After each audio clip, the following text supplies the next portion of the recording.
is what these are all the bits that plays, and this is what consolidated plays. Maybe for people to see what's deep. Can you not come further back? I tried it earlier, but it's just not Yes. Alright, well he won't know. I can say who wants it to be.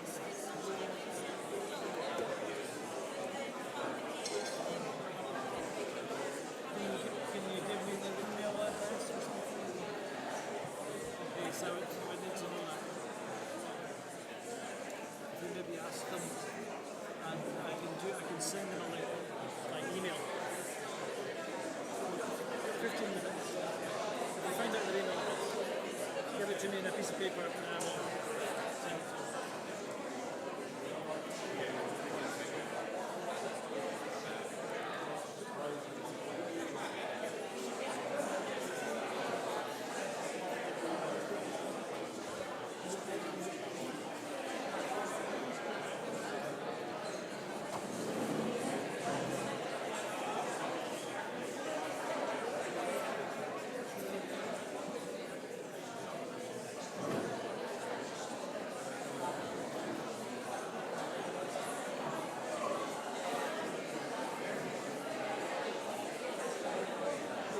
If you can somehow go around the back and take one of these seats, there's lots of wires there.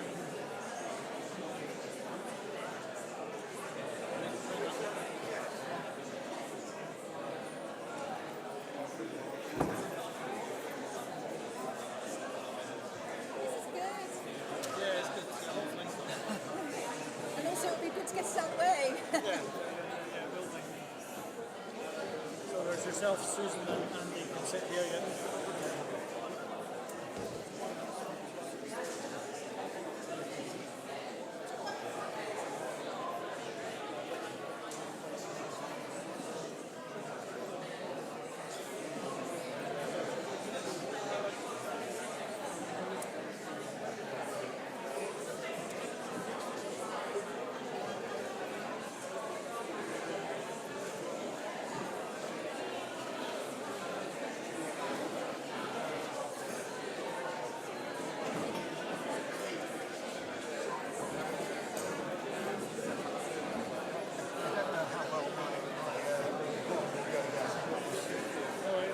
It's an alternative aspect. Take care, yes.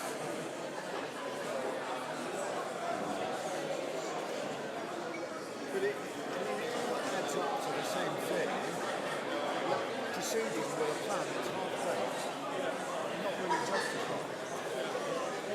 Be careful on the... I'm not denying that. No. Be careful, yeah. But I think things that say the plan, there isn't really a plan. It's more like...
mention it as well for the statement. So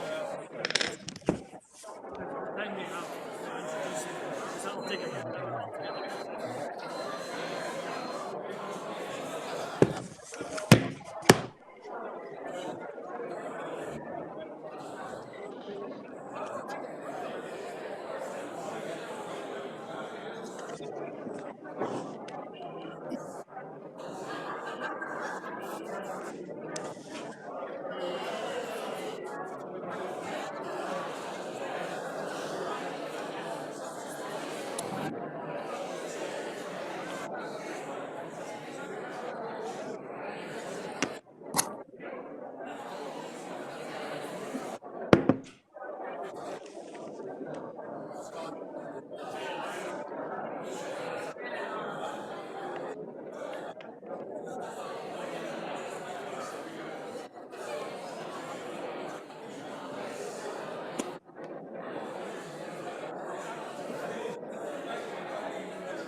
If you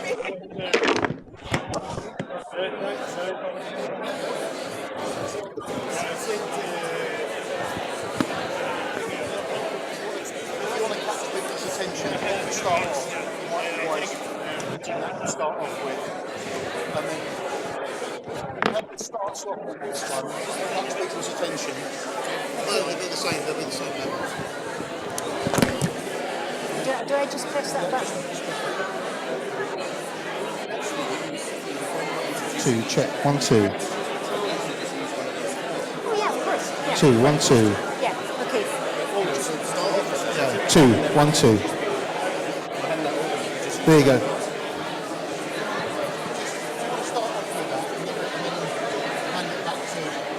All right. Well, good. Well, So worst case scenario, pick up one of the table lights and get closer to that. oh, can you?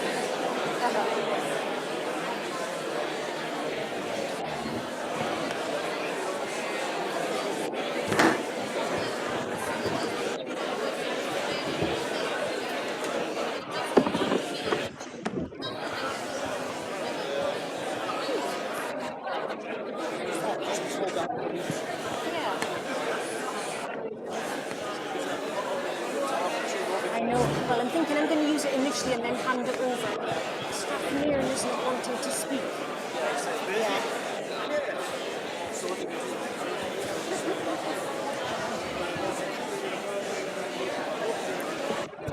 I'll choose this one.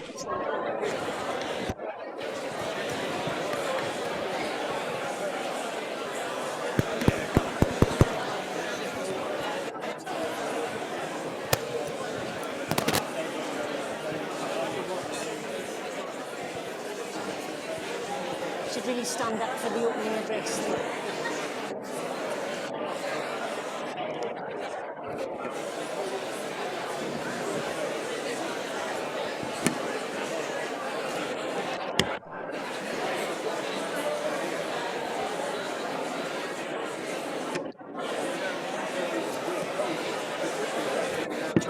That's incredible. That's actually amazing.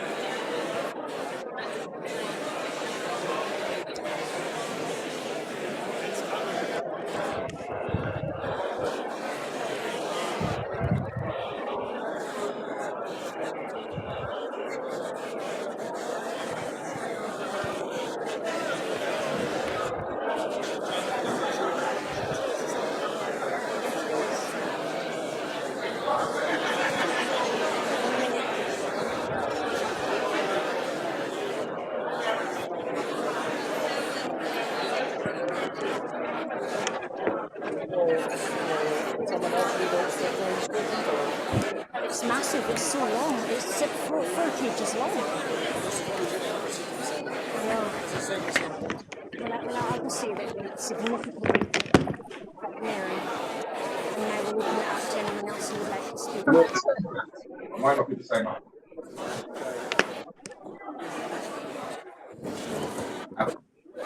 Yeah. It's a little bit lower. Well, coffee. Brilliant. Oh, thanks. What do you want? Sweet.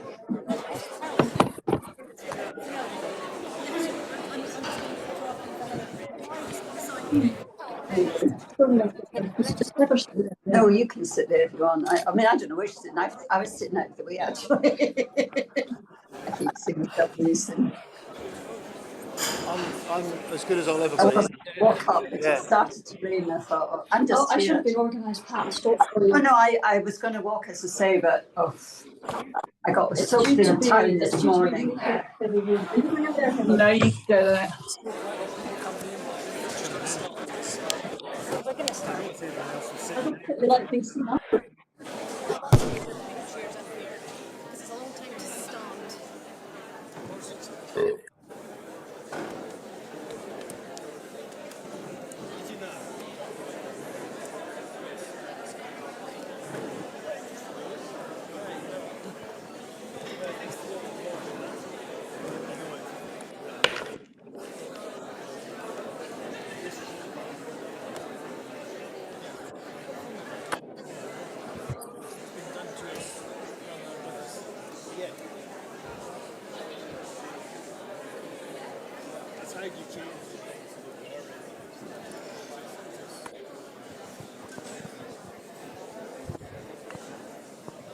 Welcome, everyone.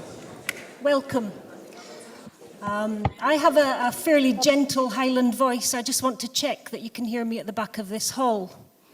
Okay, good.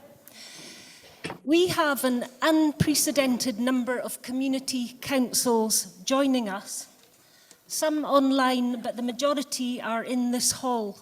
From Skye, Caithness, Nairn, down towards Dalwhinnie, Morvern, and so many in between. You are all most warmly welcome. I have today added up the population represented by the community councils who've said that they support this. And according to the last Highland Council census, you represent over 72,000 residents in the Highlands.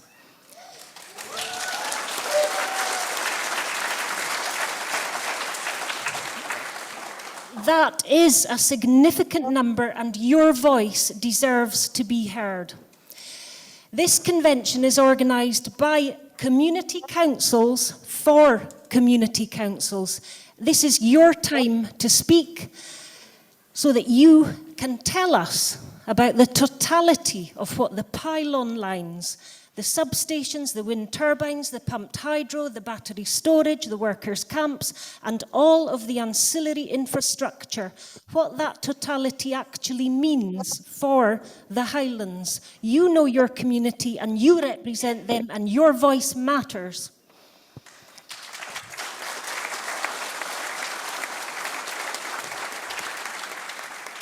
A few minutes ago, there was a map up there, and it was a map that recently was published by the Highland Council, and it was described by many. Oh, there it is, thank you. It was described by a number of people as fairly sobering. I am very grateful to the Highland Council for publishing that map. It was quite a piece of work to get that done and published. It shows in excess of 1,300 major energy infrastructure projects across the Highland area. It came about because of you. Over 60 community councils backed the motion that I presented at Highland Council last year to get that map published, so we could visually see what this means for our land and start to join up the dots and get a better understanding of what they call cumulative impact. Highland and Islands Enterprise published a paper recently. The title is Regional Transformational Opportunities in the Highlands and Islands. And there was a high-level convention in Strathpeffer where organisations from across the Highlands discussed that paper. It details a possible £100 billion investment, the lion's share being in renewables infrastructure. I went to that convention in Strathpeffer as an observer, and I found out about it, well, I actually found out about it the night before. And what struck me about it was there was no community voice. There was no voice for tourism, which is the backbone of the Highland economy. Well, I say that your communities deserve proper representation when transformational decisions are made about our land and our way of life, because that is basic democracy.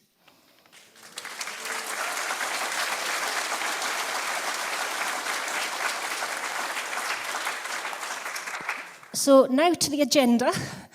In the first part of the agenda is for the community councils to speak up.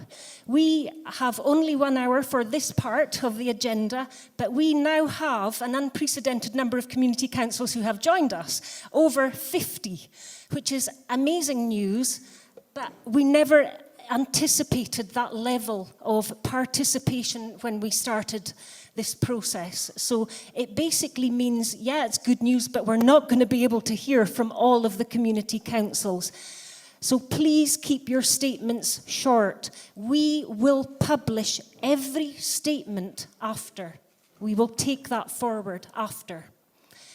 Then we move on to part 2 of the agenda, and that is very much dedicated to looking at what our community councils and our communities are looking for from our key decision makers, from our representatives at Highland and national level. I will open up the floor to everyone at that point, and I think we've got about 45 minutes for that part. Then I'm going to move on, if I may, to a possible vote, because I want you to have something tangible to take away from this, not just a talking shop. If we can identify consensus in what is being said, we will try our best to present that.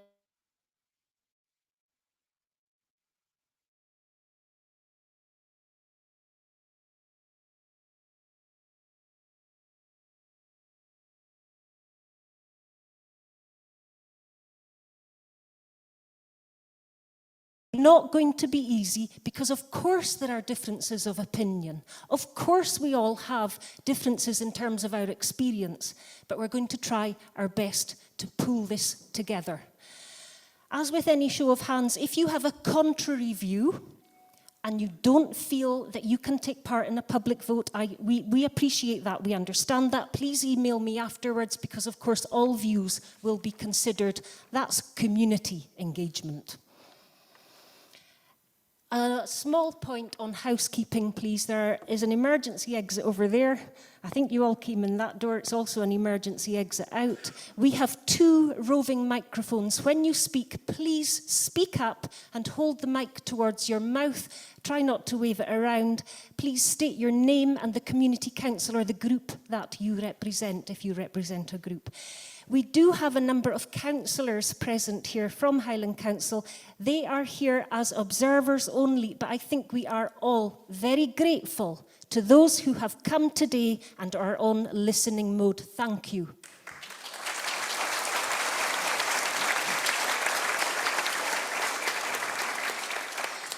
Likewise, I have always concentrated on policy, on procedure, on community engagement. I am not here to express my view. I am simply here to objectively facilitate your view being made known, whatever that may be. We also have politicians here. I've picked out a few of them. And again, please be here as observers. This is apolitical. It's not a chance to campaign. So we're all here to help each other through this, and let's make this a good day. Yeah.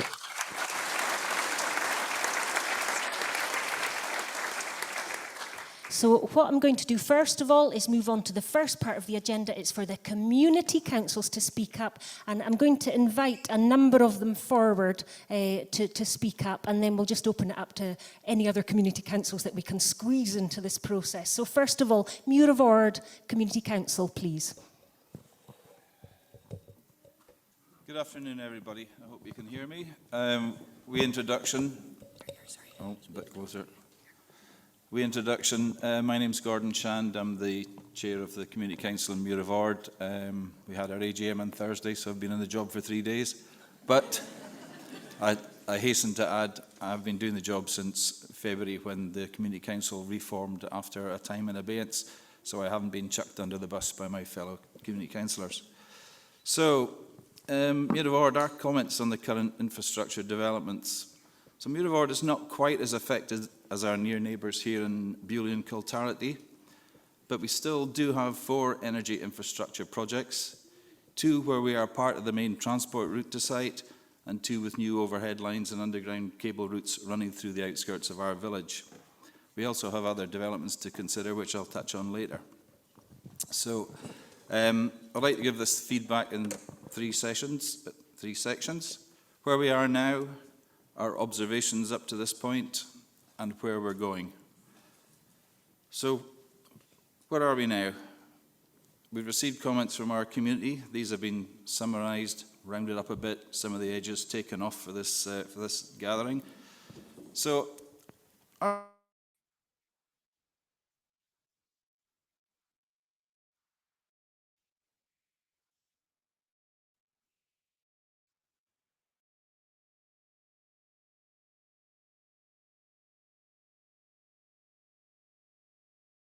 Why are we, communities represented here today, bearing the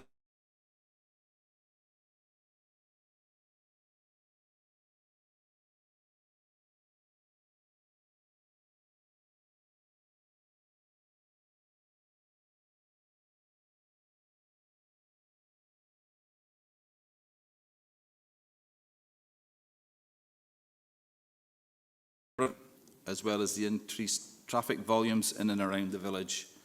We keep hearing the quote, an industrialisation of the Highlands, and that doesn't have a good ring to it. Our business community, they're concerned with this industrialisation and the potential visual impact it's going to have. This could affect our tourist numbers with a knock-on effect of our supporting hospitality and retail sectors. Now, we all know they're struggling with the cost of living crisis and every other crisis, so another headwind won't be welcomed by them. Our supporting infrastructure requires a review, an upgrade in places before any major work starts. That might be a big ask, but the observation still stands. Anyone who's driven the Tort and Muir of Ord through to Bewley route knows exactly what we're talking about, the state of the road, the pinch points that we have in there. Add all the expected traffic into that, and we're going to get traffic congestion, we're going to get driver frustration, and obviously the potential higher risk of accidents. And on that, I'll give you our wonky crossroad junction into Muir of Ord industrial estate. Anyone who's gone through it knows exactly what I mean. It's hardly keeping up with traffic at the moment, never mind with all the new traffic. So, observations in getting here. The first one, public consultations. Just to be clear, Muir of Ord hasn't had a public consultation, so, you know, being only human, when we see a consultation in Bewley or Clotarty, we say that's for Bewley or Clotarty, so there are faults on all sides. But have they been effective? A lot of people have been commenting directly to us, some of them directly at us, and on social media, again, pretty directly, saying that they haven't been aware of these developments and their local implications. Information they did have mainly came from social media sites like the Communities Before, power companies, who I think are represented here today and have the poster outside. So the developers, shoot me down if you think I'm wrong, I think they've played it by their book.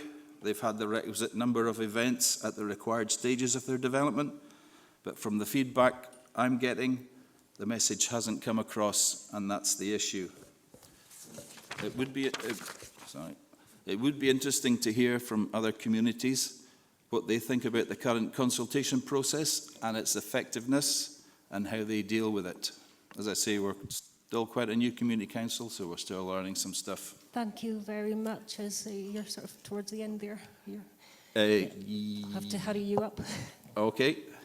Right, I'll just finish off one of my hobby horses. Who owns the cumulative effect? We as a community have 4 energy and infrastructure projects and 2 housing developments with about 200 houses in various stages of planning, all on the same transport route, all potentially on the same timeline. So who gathers this data, judges when enough is enough? With this type of overview, I feel we as a community are running blind at what's coming at us. Thank you so much, Gordon. Well done.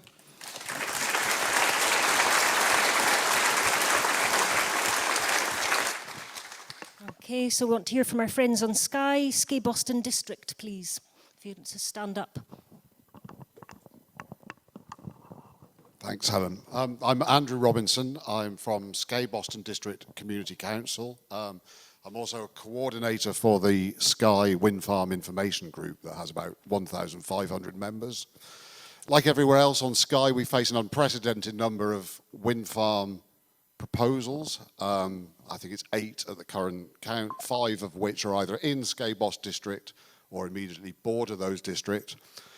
And we also are reeling from the government decision last week to push through the Skye overhead reinforcement line in the face of a clear objection from the Highland Council. The council objected to this line. Normally there would then be a public inquiry into the line, But the Scottish Government have seen fit not to grant us that. We've already got SSEN and RJ McLeod boots on the ground, clearing forests, clearing tracks to build the substations for that line well in advance of any decision that was made. So it was obvious the contractors knew it was going to get passed. So we're trying to cope with how we deal with that. The option would be a judicial review, possibly, but the costs for a judicial review, we've been told that we're looking at probably £150,000 or more. We're already facing a public inquiry into a wind farm in 2 weeks' time. That is costing the Skye Wind Farm Information Group £25,000 in expert witnesses to fight that battle, and we're cleaned out after that. So we have no chance of finding £150,000 for a judicial review. From a community council perspective, the volume and complexity of all the applications is overwhelming. It's different developers with different timelines that make it very difficult for community councils to play a part in the process. We don't have training or experience in any of these issues. We're fighting companies who bring in professionals in every area who can run circles around us if you get into technicalities. On Skye, the developers are pressuring the community councils to establish trusts or community companies to deal with the so-called community benefits that they're offering us. The community benefits are tiny, and if I could just give one example, within 3 kilometres of my home there's an existing wind farm, Ben Ackertill. They have paid something like £700,000 in community benefit over the 16 years of life, £700,000 to the local community, while they have paid £51 million to their shareholders, ultimately a Cayman Island-owned private equity company. That's the scale of the difference, the inequity that we face. Developers are claiming that their money will be the only source of finance we get in local communities. So if we want money for small-scale projects, we've got to support them, and they're bullying community councils. The mic just went off. Are we back? Are we back?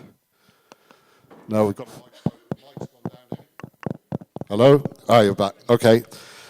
They are bullying community councils into signing up for their scheme. They want us to form community trust community companies, community trust or community companies to deal with the small amount of community benefits that they're offering us. So it feels like we've been pressured into rushing into signing up with them, and they will then use the community council agreement to how to deal with the community benefits as a sign that we want the wind farms. Okay, testing. Hello? That wasn't working either. Hello? Is that one working? Testing, testing. We on? Okay. I'll shout.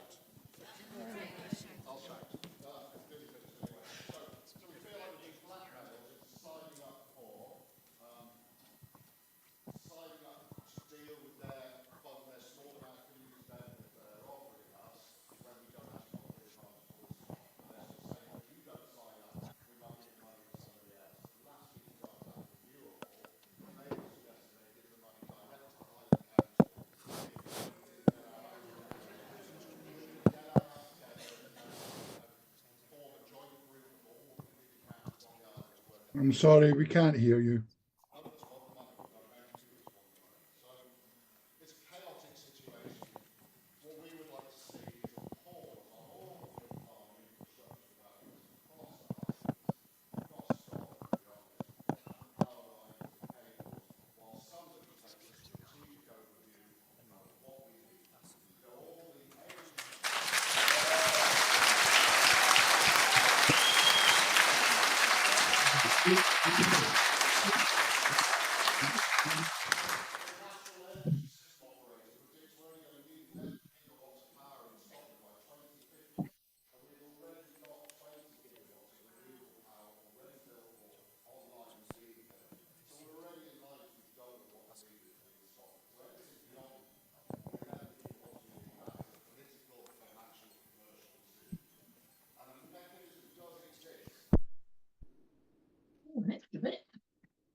Here we are. There we are. Yeah. 1, 2. Destruction of our countryside is acceptable, or for us to make a decision about what is actually necessary to stop. What is going on, and there's a Scotland-wide inquiry commission into what is it appropriate to stop, what do we need, what is being done just for political purposes or for financial gain.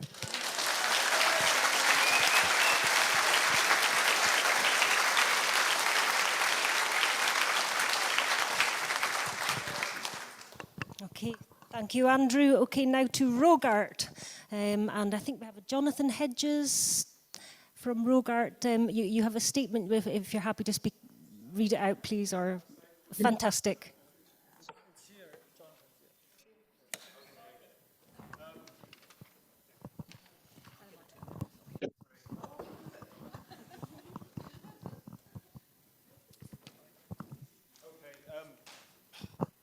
Sorry, Frank. Are we on? No. Sorry, that's not working. So, sorry, Frank. I haven't actually seen that statement yet, but just basically for Rogan, there's to be up to 9 projects planned for the parish of Rogan. We've only got about 3 at the moment. But the most controversial one is Highlands wind farm, which up until last October was opposed by Highland Council. So we thought, great, it's being opposed, we get a public inquiry, local people can actually see what these windmills are going to look like, because they're 250 metres tall. The developers come along and provide visualizations like a 1980s video game. It's so angry, because I don't know what it's going to look like. 250 metre tall windmill, and I have no idea whatsoever. I know what my neighbour's shed is going to look like because they're put drawings in context. I have no idea whatsoever. So anyway, we thought it was going to be opposed, and then about a month ago, basically, Highland Council chucks us under the bus. With about 4 days' notice, there was another planning meeting with Highland Council withdrew their objection. And we've now got no chance of a public inquiry. So local democracy has gone.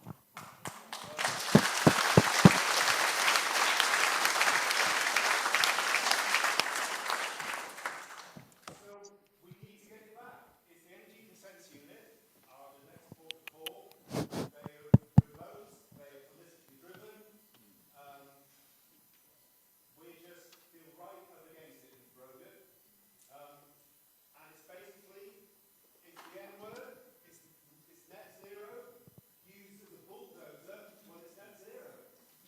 And that's just not good enough. We need a proper local planning process, because at the moment, that is just not happening. So I completely agree with the pause and a strategic plan. That is what we need. And what we need is a democratic process, so actually people... Someone's testing a microphone. Yeah. And it works. It's not one they're using.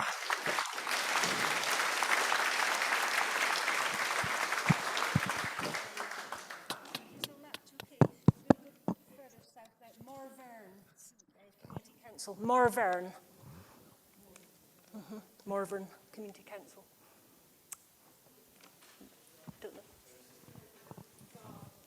Garf. No. Okay. Okay. Well, we're okay. I'm sorry, we are having great difficulty in hearing anything on this apart from somebody tapping a microphone. Sorry. I didn't hear that. We are not hearing any of the speakers apart from somebody tapping a microphone. Ah. Okay.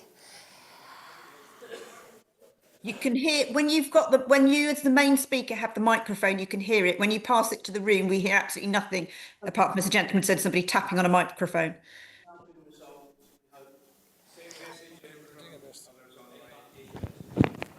Nope.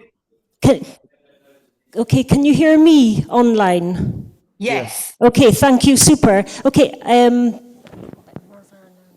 Can you give your microphone to the person who's talking on the floor? Not this one. Can you get them to come to your microphone, because we can hear literally Absolutely. Okay. Thank you so much online for flagging that up. Thank you. Okay, I don't have a speaker from Morvern, but they've sent a supporting statement. But what I do have, if I can invite Dalwhinnie Community Council.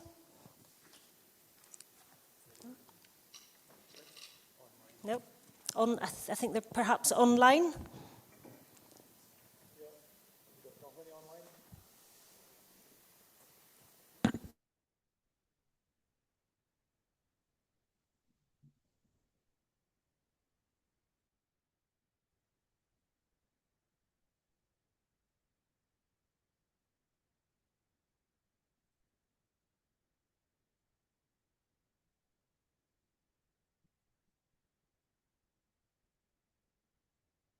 If I can read out for Dunbeath. No, that's. Have we got a mic?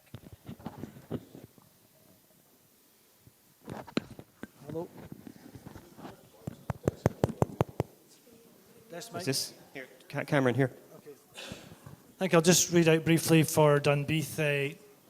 Andrew Bailey said Labour MP Mr Henry Tufnell recently raised the fact that net zero is not delivering more jobs and cheaper bills for the people of the UK. So we must now reconsider the approach. More and more Labour MPs are raising questions about the loss of jobs in the oil and gas industries. We must therefore speed up this process of raising these questions on all MPs and stop this Miliband lunacy, and that's a quote, and scrap target dates.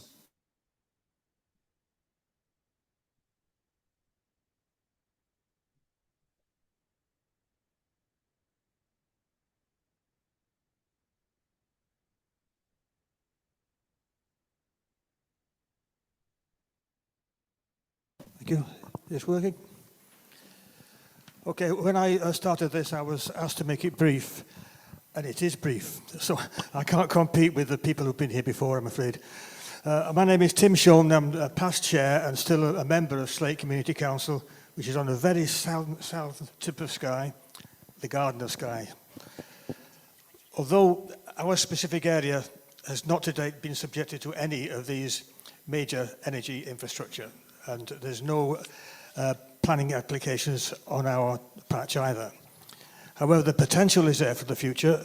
There was some years ago talk of a wind farm there, and it was put to the back burner because of local objections, and also because of there's nowhere the power could have gone. There's no connection to the grid for it. Two community councils immediately to the north of Slate Community Council, Broadford and Strath, and Carlarkin and Carray, that they're in a different situation. They have the grid upgrade to the outer Isles going right through their patch, and the guy in Scabust that's heading your way, and to support Scabust as well, the RJ McLeods are already digging on the hill, just preparing for this grid upgrade. Broadford and Strath put in big objections to a 400-person camp for the workers on this. That's one camp, and for another one, even bigger camp at Ashik, 2 camps there, and lots of objections, and this has been pushed through again by the Scottish Government, bypassing Highland Council. That's the way I see it anyway. We are pleased to support our neighbours in their efforts. We are supporting, and we already have some, small-scale wind generators, mini hydroelectric schemes, solar panels, and we feel pretty strongly that this is the best way forward, and having several small generating units which can more easily blend into the countryside while still feeding the grid with any unused power. And the ideal of having large-scale turbines thrust upon us without local consultation or consent is abhorrent. We on Slate Community Council, we are fortunate it's nothing happening in our patch just now, but we are pleased to be add to the convention of Highland-wide community councils, presenting a conjoined front to get local opinions throughout the Highlands listened to and respected. Thank you.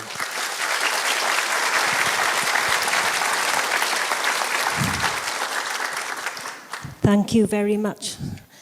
Now over to Dunnet and Canisby in Caithness. I understand they're not present, but they've sent a statement that they would like to have read out.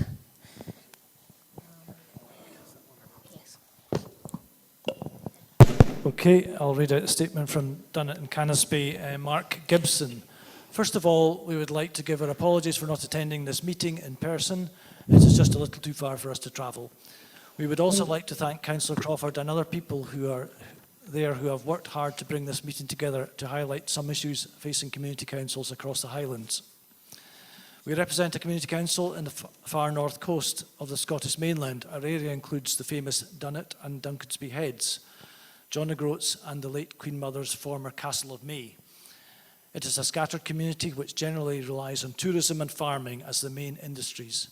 We welcome tens of thousands of visitors each year, but we have a good local community with active development trusts seeking to improve the area for both locals and visitors alike.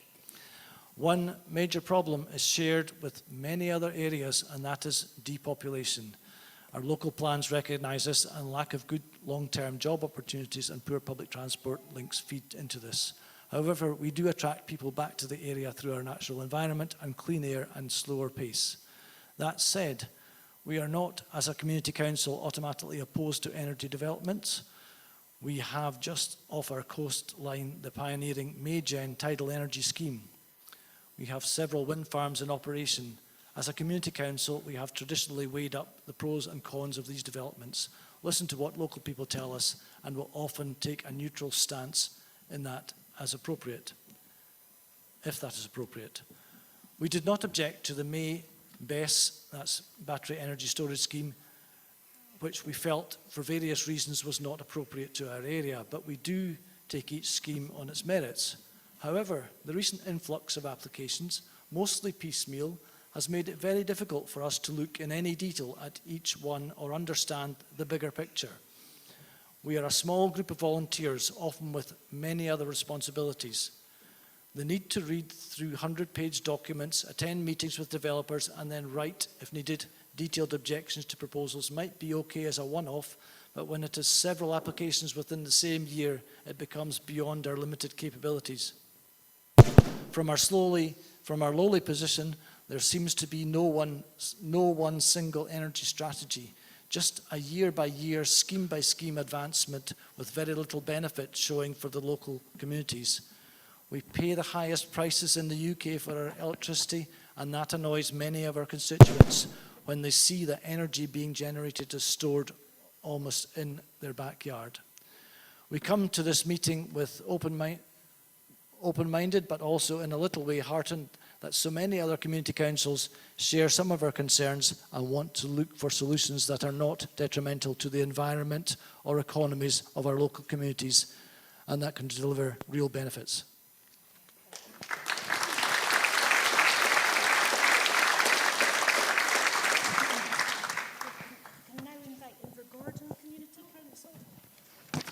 Invergordon Community Council.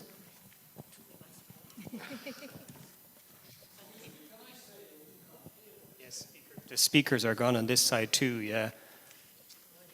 So you're going to have to, Gordon, you're going to have to crack it. I need to press this. No, just hold it up. I need to come to a good light so I can see what speak right up. Yeah, will do. Right, sorry, I just need the light so I can see what I've not written. First of all, thank you for organising this event, very much needed. Invergordon Community Council is slightly different in that we host the port of Cromarty Firth rather than the port hosting the town. So whilst I acknowledge that we don't have wind farms technically on our doorstep, we are subject to potentially transportation and the impact that that has. So as a community council, we never ever imagined that we would need to monitor and prepare responses to planning applications across the wider Highlands, particularly if the component parts are coming in through the port of Cromarty Firth as a green port. I'd like to thank the Highland Council for that piece of work that they've done on the number of wind farms. It's quite a staggering number. Some of the issues that I kind of just flagged up are visual impact of bigger and bigger turbines on communities that are some considerable distance away from the actual wind farms. Battery storage facilities are also flagging up concerns. Our belief is that community councils need to come together to support each other and respond appropriately to all applications, regardless of where they are. As a wider Highland community, I think we all have to stand together. And I'm just going to acknowledge a few points that some of my colleague community councillors have made here. We are all volunteers. I speak for Invergordon Community Council. We are only a small group, and my neighbouring community council, Saltburn, I can see here, Donna, hi. We all work full-time as well. And some of these documents that we're being asked to consider are not just hundreds of pages, they're thousands of pages. And you're kind of looking at it and you think, I'm going to have to read this because what am I missing? You know, the way planning applications are. And community councils are there by statute, but we have no statutory powers. So we have to be listened to. And my concern is that sometimes community councils are treated as a tick box exercise. So the fact that we need to come together and even respond to applications that are not in our area, I believe, to have our voices heard properly and represent our communities, we about 40 online, and it looks together, like regardless. in the room. So just finally, thank you for organising this, guys. I think it's long overdue. Thank you.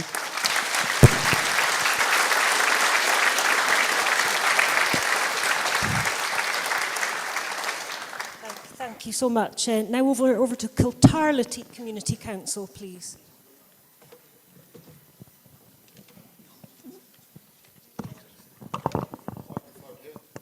Here we are. Who am I going to? Susan. Oh, sorry, Susan.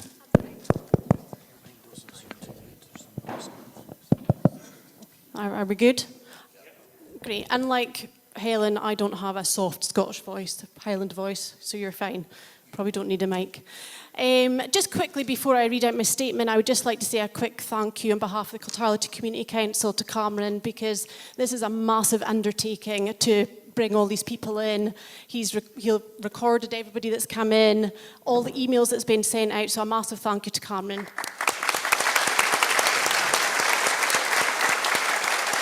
And also a huge thank you to Helen for chairing the event as well.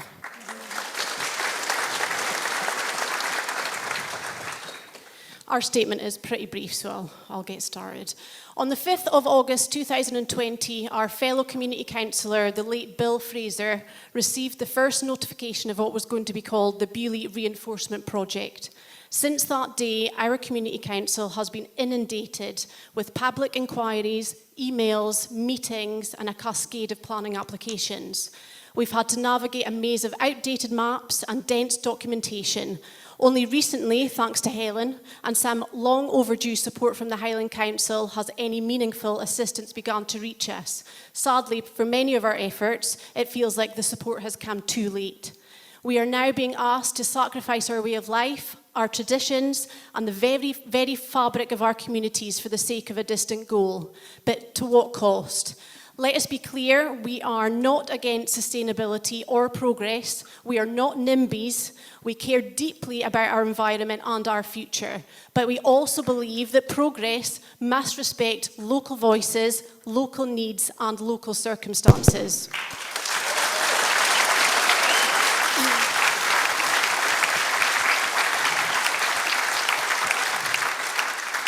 Too often, the net zero agenda overlooks the real and immediate concerns of rural communities. It disregards the impact on our local economies, our jobs, and our quality of life. As community councils, we are on the front lines. We hear the concerns of our residents, we see the effects of these policies on the ground, and we are fighting, and literally we are fighting for the future of our communities. In Kiltarlity, the proposed Finellan development threatens to change our village forever. If SSEN is allowed to use our roads as a thoroughfare, the character and charm of our community will be irreversibly altered. But this is not about aesthetics, it's about our health, our safety, and our way of life.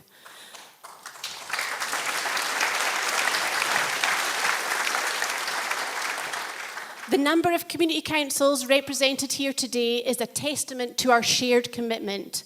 Now we call on our councillors and politicians at local and national levels to match that commitment. Let us stand together and let us make our voices heard. Thank you.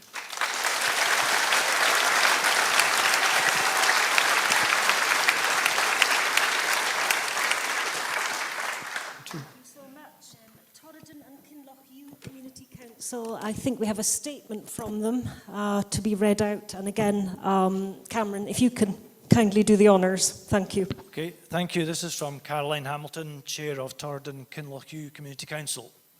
This is to wish everyone at the convention the very best from Torridon and Kinlochhew Community Council. We are sorry to be unable to join you.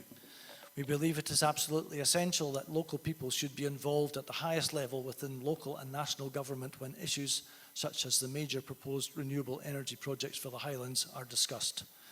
These projects could have a devastating impact on people's lives and livelihoods, not to mention our precious landscape. It is therefore vital that communities are listened to and concerns within communities addressed. Put simply, without local voices such as those represented at this convention, we fear our very democracy is under threat. Best regards to you for organising what I'm sure will be a great event. So, thank you.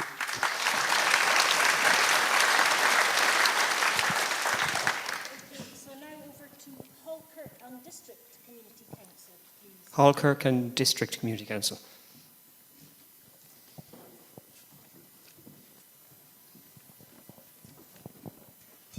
Thank you very much.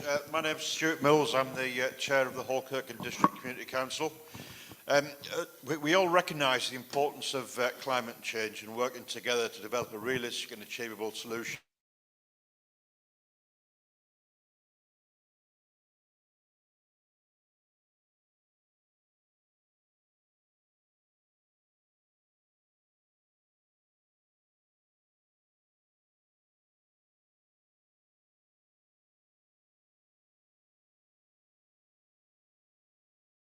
Ourselves are business opportunities designed to make a profit. Yeah.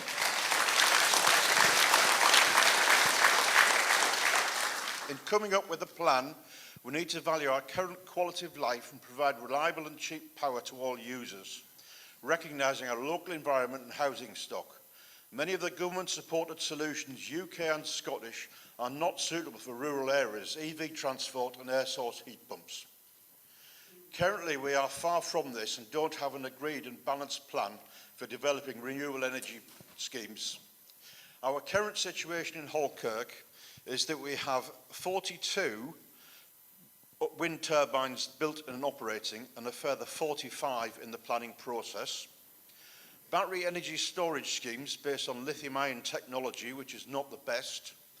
We have 1.4 gigawatts of applications in process between Mibster and Spittal, and we don't even have a full-time fire brigade in Caithness. Yeah. Infrastructure-wise, we now have an accumulation of substations around Banniskirk with high-voltage cable routes across the county and overhead power lines. Our major issues are noise issues, access across local roads. We're now getting red lights in the sky because the turbines are getting so high in a rural environment. We now have a UNESCO World Heritage Site, which has now got a wind farm proposal in the middle of it, believe it or not, and other developments alongside. There is little community buy-in, and a recent development near my home, there's been no engagement with the community council or the residents at all.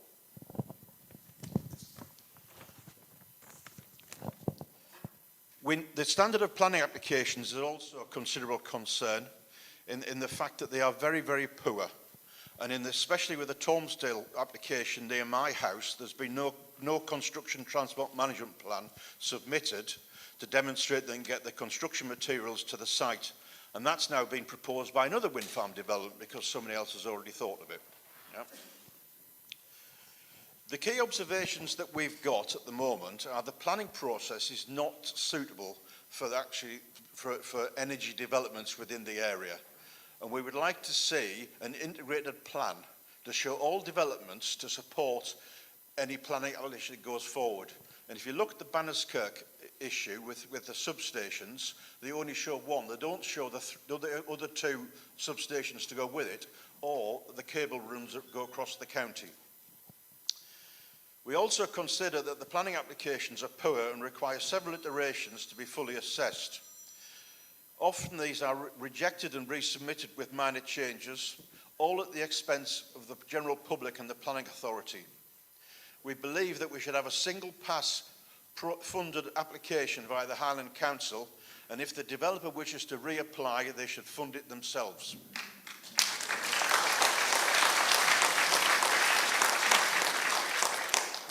We currently feel let down and ignored in the favour of developers. Current generation capacity far exceeds our local and regional energy needs in favour of profit and also some technical solutions which are rather dodgy. Our third action is the planning applications must include a suitable technical appraisal of what is being put forward, and that's currently not there. The high-level strategy needs to be developed in an acceptable plan to deliver reliable, cheap power for the benefit of local communities and the protection of the environment. Net zero needs to be fully developed around a balanced solution. We also need to make sure that we retain the ability to have public local inquiries where necessary. Thank you very much.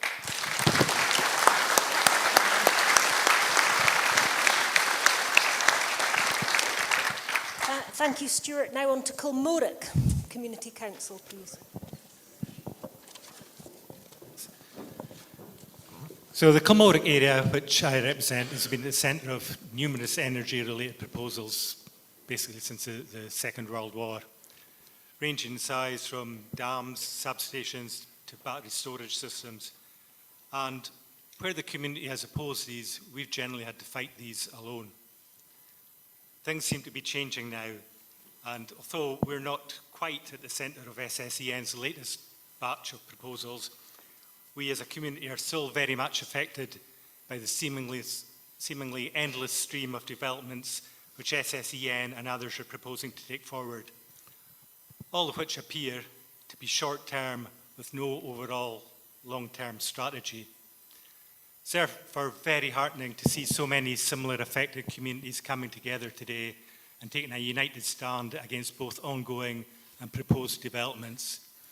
Together we stand a much better chance of success in having our voices heard and getting our message across to government to take a step back from the current headlong charge into the destruction of our Highland communities and landscape. There's currently an incessant drive, a headlong rush to achieve set timescales. But does Scotland really need to be the first to achieve these? I would suggest not. While we accept that there is an issue regarding climate change, which we can't deny, we do not agree with the unrealistic deadlines being set at government level. As these alternative energy schemes are being progressed, there will undoubtedly be further technological developments over the years, and such that some of the earlier schemes implemented may soon be overtaken by these developments and or government policies. And in relation to government policy, a case in point is the recent announcement from Westminster that another nuclear reactor is to be progressed in England. So will we then still require to transfer so much energy down south? Because a lot of this infrastructure that has been set up at the moment is not for local people, it's to transfer energy down south. We therefore suggest that it's time for the governments to pause and take stock. Stop and think, introduce a moratorium on such further large-scale developments in Scotland.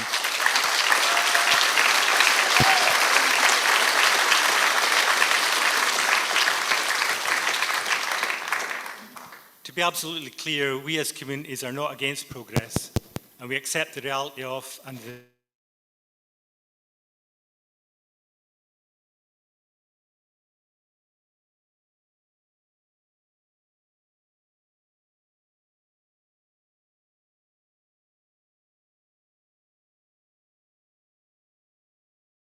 and Timaeus manner. And the driver behind many of these initiatives appears to be greed and profit for companies rather than energy sustainability for the Highland people.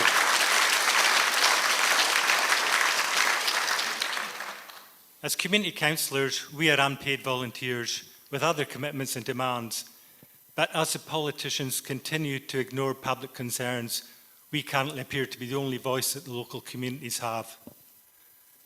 So I have one final thought for consideration. Scottish Government elections are due to take place next year. If the currently elected politicians are going to continue to ignore us, maybe it is time for this and current groups to put forward our own candidates for election next year.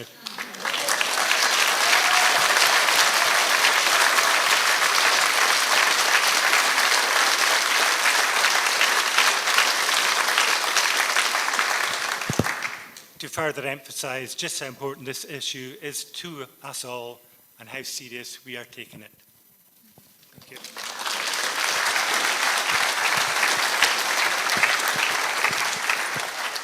Thank you, Andy. Now over to Compton Community Council, please.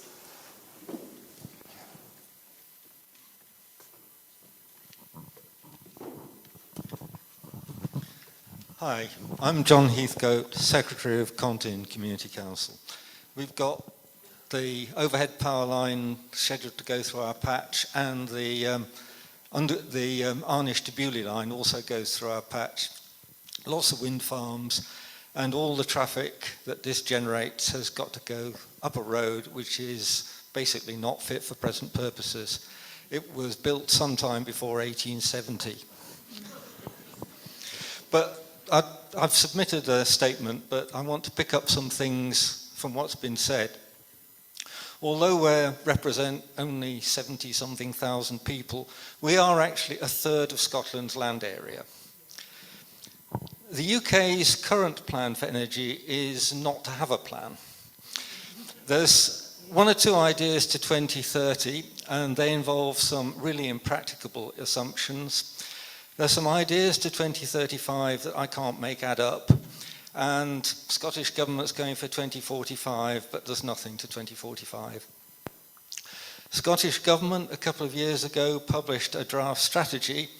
It's politics aside, it's a really bad document. You can't get any numbers out of it, and it's not finalised or accepted.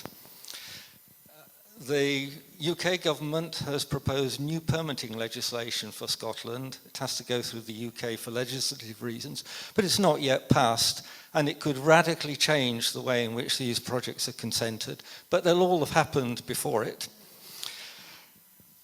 So sadly, I believe 2030 isn't achievable. For much of my recent life, I've actually worked with issues around climate change. It's real, it's urgent, but actually the UK is a tiny proportion of total CO2 emissions. We should not break our country for them.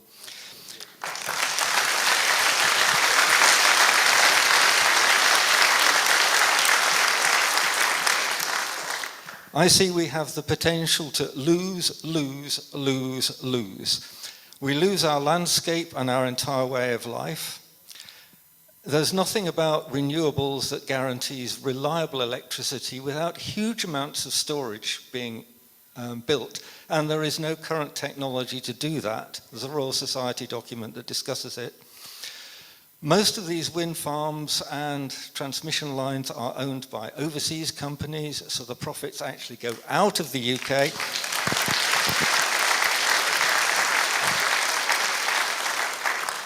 And by trying to drive projects faster than they will go, they will cost much more than they would do more slowly. You can't buy the wire, you can't buy the transformers, you can't buy the converter stations unless you pay top dollar. Thank you.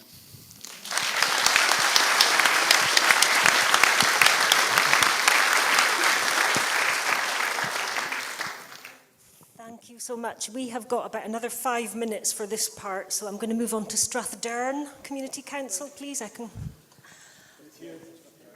Or do you? Oh, Strathdown. Yes. Strathdown, yes. Thank you. Super. Over here. Well done. Good afternoon, ladies and gentlemen. Can you hear me okay, yeah? I'll just start off by saying we did a community survey not too long ago, and the overwhelming majority was against the wind farm, okay? So we'll start with this. At this very moment in Strathdown, we have 13 wind farms surrounding our community, but we also have another 6 in the pipeline, bringing the total number to 19 wind farms surrounding our beautiful idyllic landscape. The Community Council has had to deal with all the complexities and rules of planning to understand how we go about putting our concerns to the ECU and Highland Council. In doing so, we have incurred costs and a great deal of time and effort to respond professionally to these Section 36 applications. All in the space of the last 6 months. When these wind farms are all up and running, our wee glen, which is 22 miles long and about 6 miles wide, will produce enough power to run 70% of all houses in Scotland. All this while we pay more for our energy than anywhere in Europe and watch almost helplessly while our beautiful flora and fauna are irreparably damaged. All this without including the dominant and unsightly power lines, pylons, transmission stations, battery storage facilities, and a lack of, in my opinion, local democracy. We must, as the Highland Community Council Convention, get together to bring back democracy to the Highland power grab and stop the destruction of our world-renowned scenery, quieter way of life, and protect the wildlife and wild lands that are iconic to our Highlands. Thank you.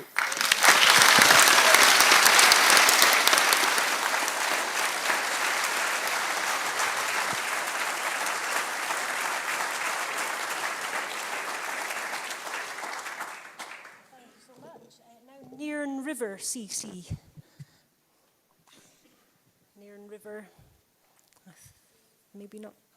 Okay, we have a statement, a full statement. We will publish it after. Okay, and Darney and District. Hello. Can you hear me? Yes, we can. Yes, well done. Go ahead. Okay, hi. Linda Brooks, representing Dorney and District Council. Firstly, I'd like to say that we're not against future renewables, and we actually welcome net zero ventures. But like others, consultation with local people and deployment of these are both areas of concern. However, as a principle, we would like to see zonal pricing for electricity. We currently pay amongst the highest rates for energy in the UK, despite having a hydro station within our community area. Our experience is that until this year's 80th anniversary of hydro stations, there's been no recognised community benefit from having this infrastructure in our area, and we ask that community benefit, which should be significant, managed and distributed using the greatest level of subsidiarity, should apply to existing as well as future renewables development. And that's the statement from Dorney.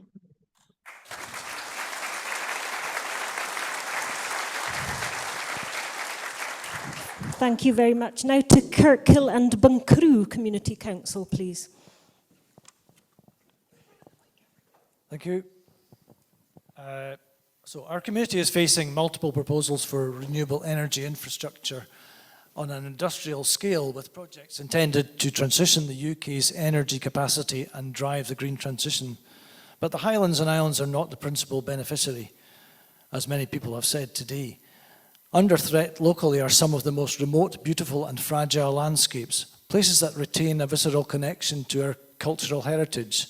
The bustling village of Bewley, the rural communities where traditions are strong, Cultarlity, Fenelon, Kilmorack, Newton Hill, Cabrick, Kirkhill, to name a few.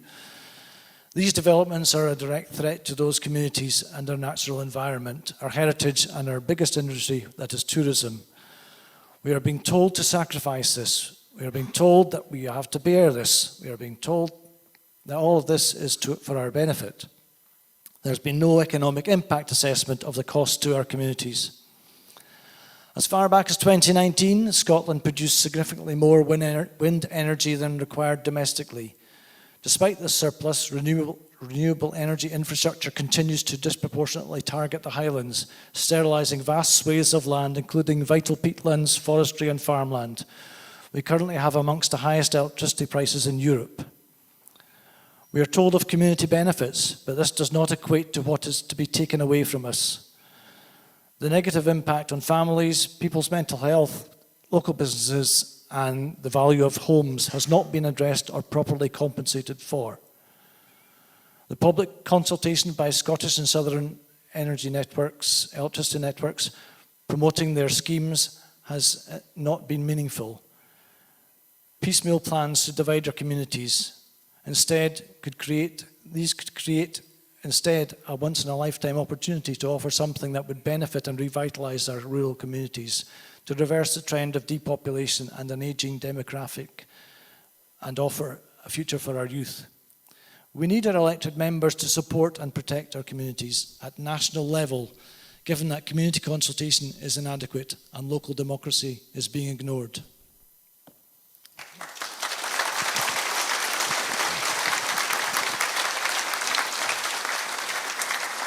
Okay, I'm going to ask just 2 more community councils, and then I'm going to have to close this bit to an end. So Ardross Community Council, please. Sheila, thank you. Just keep it up to your working. Good afternoon, my name's Sheila Campbell-Lloyd and I represent Ardross Community Council. Ardross actually appointed a planning lead because we actually have 15 live ECU planning applications in flight at the moment. 15.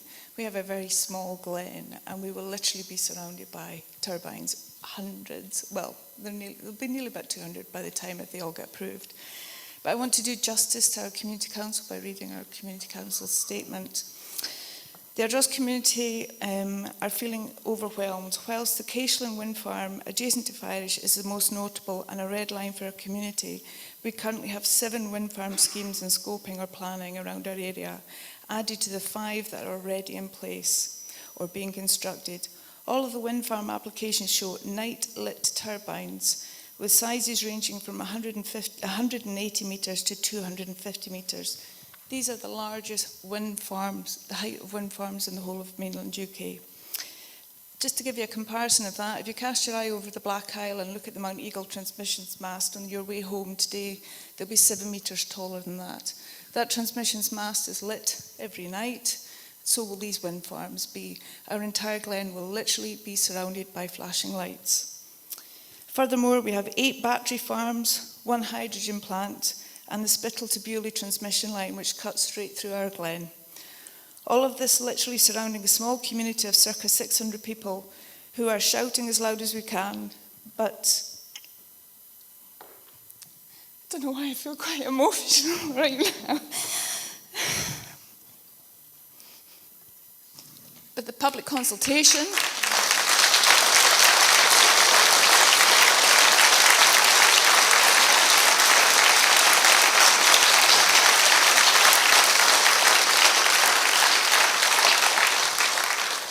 for those of you who know me in this audience, you know that I'm not susceptible to tears.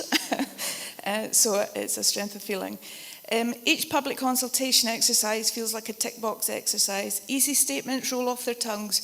Your views will be taken into account. Your views, the view from your house won't be that bad. You can't hear them. Honestly, you can't hear them. Your house price won't be affected. And the lights at night, they won't be that bad. Ardross as a community is not against renewable energy, and we're not. We currently have 5 in the glen. We just want it to be a balanced and sensible and a coherent process, a strategy that looks at the cumulative impact on communities rather than a race to build whatever they can while the opportunity for profits are high. We call the Scottish Government to listen to the voices of the Highlands. Enough is enough.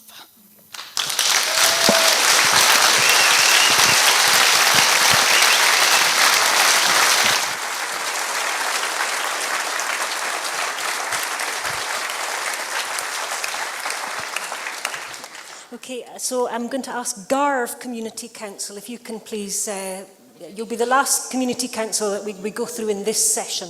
Okay, thank you. I'm Sadie from Garve District Community Council. Stand over here, no, take the mic because I can't I'm Sadie from Garvan District Community Council. I want to raise on behalf of all of us the failing of the ECU, because what's happening with the ECU is they're not getting our objections onto their portal in good time. We know from the recent wind farm application at Carnfurna, there are over 1,000 objections gone in. They've managed to get 50 on there. The closing date was the 4th of June. We've been in touch, my colleagues and myself, members of our community, thanks Sharon, have been in touch with them, and they've said it's not a statutory obligation to publish our objections. That is a failing, it's maladministration, and it needs changing, and it needs changing quickly.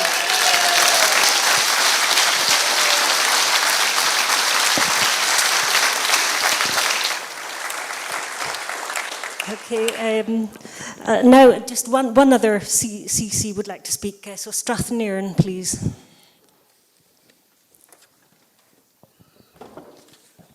Thanks. Okay, I'm Phil McIntosh, Chair of Strathnairn Community. We are inundated with wind farms, pump hydro schemes, and basically don't know which direction to turn. Every month at our community council meetings, we have planning applications landing on our desks, 1,000-page documents, and as I echo what everybody says, we're all volunteers and expected to wade our time and energy through this. It's unacceptable and it needs to change.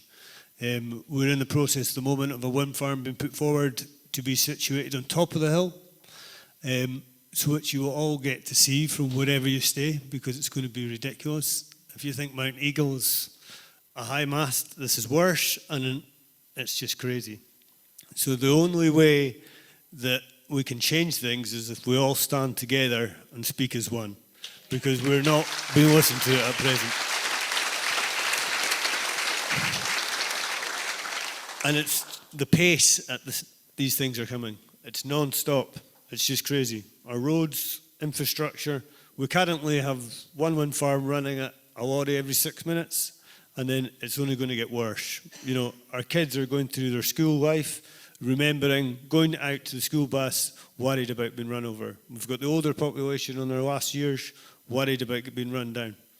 It's not a good balance. So thank you.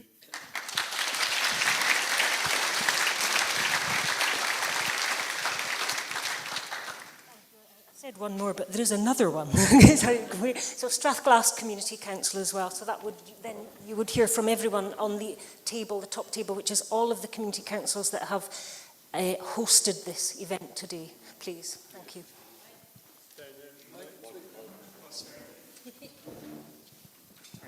Sorry, Humphrey. Hold it up. Hi, I'm Humphrey Clark. I'm Chairman of Strathglass Community Council. And I share with others the frustration of the SSN consultations, which consist of lots of glossy maps, inaccurate, and descriptions of what they're going to do, regardless of what we say.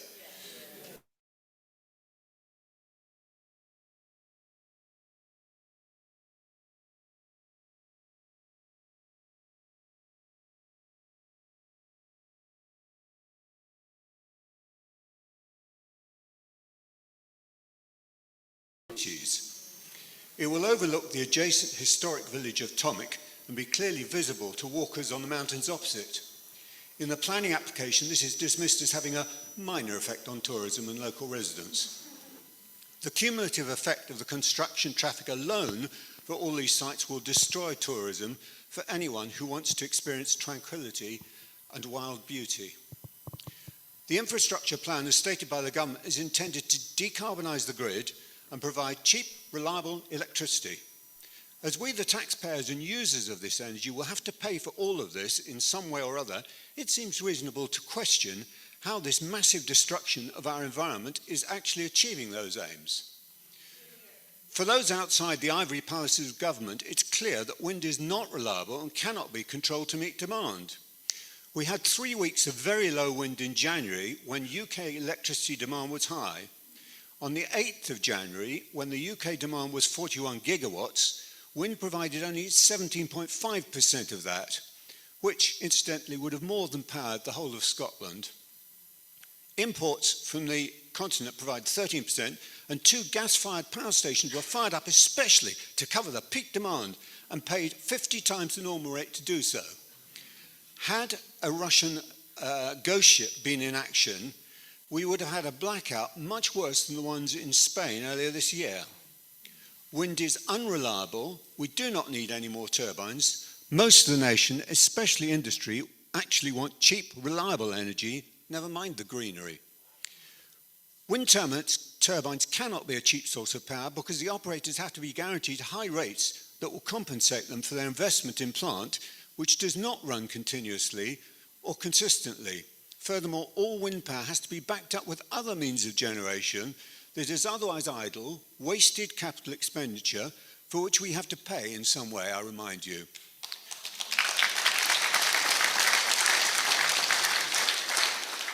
As has been previously mentioned, battery energy storage and pumped storage are not effective at backing up wind because they can only provide power for hours, not days or weeks. That is not the solution. Whether or not you believe that decarbonising the grid will actually improve anything for the climate, which clearly is changing, it is not unreasonable to ask SSE how much carbon will be saved as a result of this massive destruction, which in itself emits vast quantities of carbon, and therefore, what's the carbon payback period? And in the same view, we've asked, what's the financial payback from the improved efficiencies? Astonishingly, today SSE have declined to answer that. Whether that is because they don't know, haven't thought of it, or whether it's too embarrassing to admit, I don't know.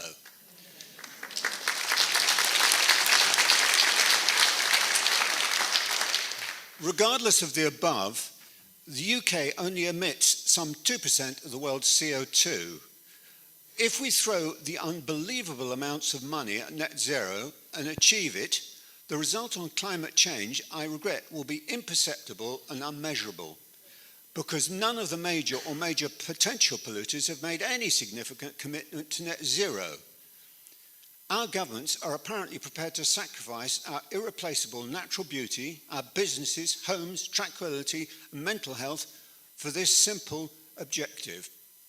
A fraction of this proposed expenditure devoted to mitigation, such as improving existing housing to deal with the changing climate, flood prevention, maybe even some firefighting aircraft to deal with forest fires, would have far more benefit than throwing money into a bottomless net zero pit.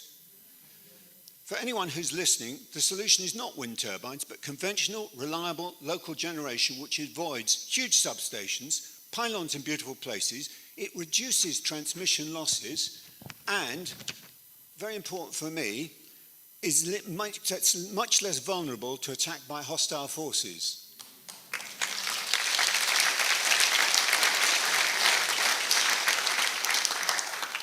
I'm an army veteran. I watch with great interest what the Russians are doing in Ukraine, and the Ukrainians have discovered that big power stations, big substations are a hazard. We have to live with the reality we are in a very hostile world, and those are things that will be hit.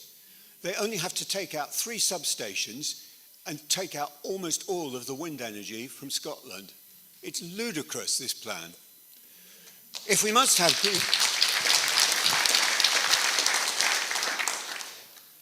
have green generation, tidal power is absolutely predictable for hundreds of years in advance and will actually fit with pump storage. So, we totally support a moratorium on the whole project until a quantified end solution and rational route to it is agreed.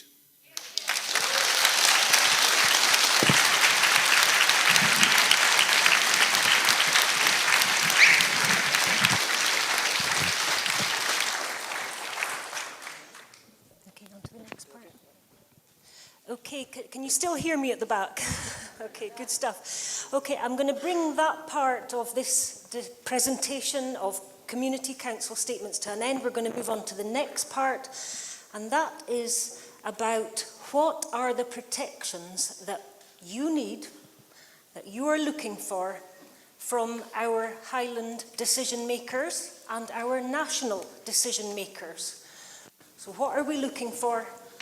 Holyrood 2026 is just round the corner, As I said earlier, you collectively represent 32,000 residents in the Highlands. That, interestingly, equates to a constituency. So that's a powerful, powerful platform for you. I really think it is. And so I'm going to open this up to the floor, and really for anyone, please, if you're going to speak, tell us who you are, hold the mic up, speak up loudly.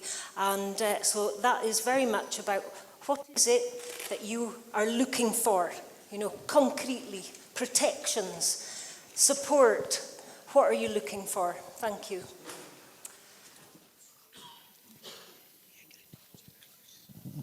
Hello everyone, my name's Bill Lockyer, I'm from Creek Community Council, and for those of you who don't know where that is, it's the Kyle of Sutherland. I'm otherwise known as Battery Bill, because I do not like lithium-ion batteries. I've got a number of points that I need to make. I'm picking up from what people have said. On the energy consents unit side, they never pick up issues, they let the developers omit issues that are in the environmental impact assessment regulations, which were prepared by Scottish ministers. Those are therefore within the control of the Scottish government. They miss out major accidents and disasters, they miss out air quality, and they miss out population and human health. No regulator takes a point in this whatsoever. The Health and Safety Executive are not involved. They consider lithium-ion batteries as articles, not substances, so the planning regulations on hazardous substances do not apply. It's ludicrous. Now, what is a thermal runaway in a battery energy storage system if not a major accident?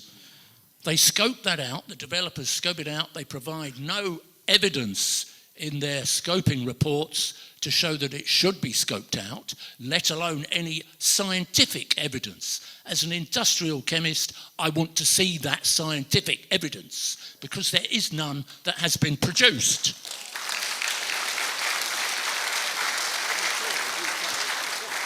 Now, I'd like to come on to traffic as well. I live on a single track road, the A837.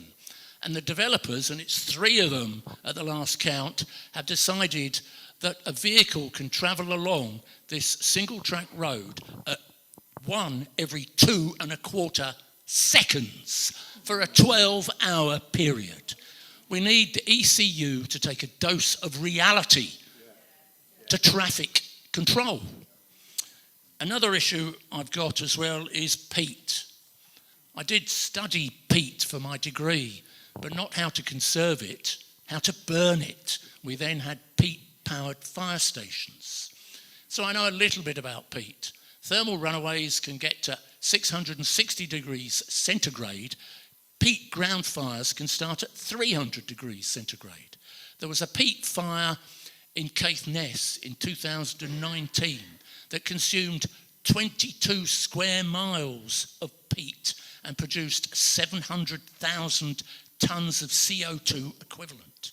Imagine that in the Kyle of Sutherland. The next thing is the greenhouse gas calculations. The energy consents unit, well, putting it this way, their carbon calculator is worse than useless.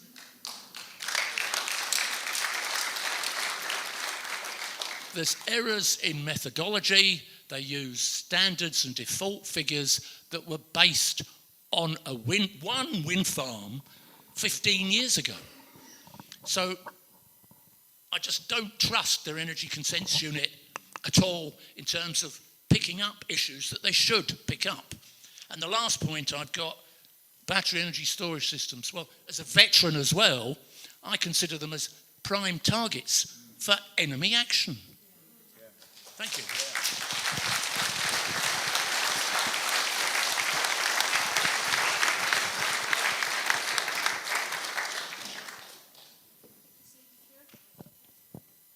Put it up to your mouth.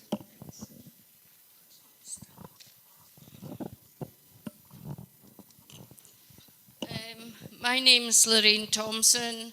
I'm from Nairn River Community Council. I've been involved in planning for about 20 odd years. In answer to Helen's suggestion, how do we get this moved on so that the communities are listened to? Well, I suggest everybody, and I'm quite happy to send this around, the Scottish Government has sent out a proportionality of planning assessments. I shall read you a small section of it. So sit down and think very carefully about this. And it says, the costs associated with preparing and supporting information and assessment, and particularly where this involves appointing consultants. Some developers may be unable to secure finance for their proposal until they've received planning permission. In such circumstances where they have a cash flow, it may be helpful for the planning authority and the applicant developers to discuss the timing of certain information requirements and whether, in some cases, hold on to your hats here, there could be appropriately back-loaded through conditions, suspensive or otherwise, attached to retrospective permissions. And it goes on to say they spell out the when, the where, the why, that they can actually now have these back-loaded assessments. So think about what we've got in front of us. And that's point one. Point two is, I get the chief planner's letters. Recently, they have set out a new one, and it's about the Planning Support Hub, the National Planning Hub. Here's another paragraph for you to absorb. The hub's support included supporting a local authority with the provision and funding of expertise to assess technical support on hydrogen. We also provide funding to enable sharing of resources within and across local authorities. We are currently working with a range of stakeholders and environmental consultancy firms to create specialist guidance for battery storage energy systems. Other proposals and ideas are being considered, and these will be tailored to support and tailored to meet your local authority needs. So that's another one. And my last comment is,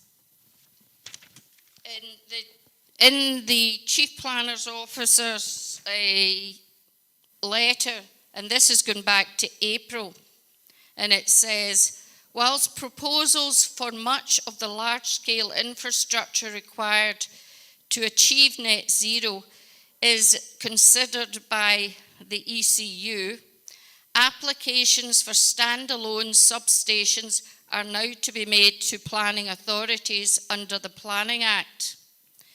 The use of suspensive conditions to secure submission and implementation of the schemes, such as compensatory planting and biodiversity measures, can be appropriate.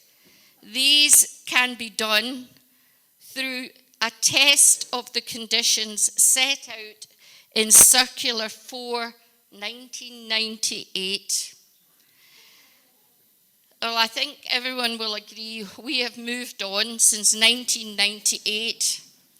The whole point of all of this coming from the Scottish Government is they want these developments. They are now telling local authorities, if they haven't done their planning assessments, well, we can put them in at the end.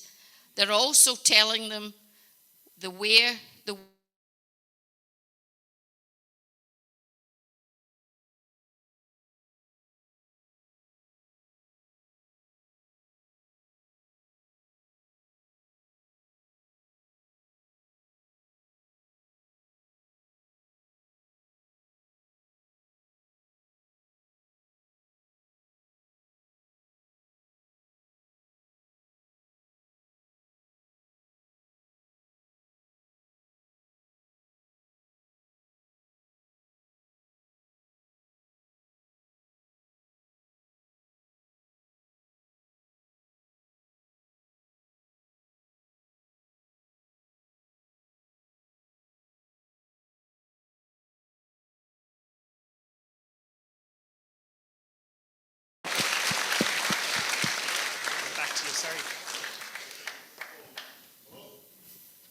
hear me?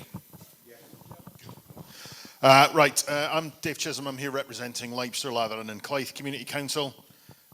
In terms of what protections I think we need, ours are quite aligned with what was proposed by Halkirk there, was that firstly, there needs to be some integrated planning process taking account of the conglomeration of these plants put in.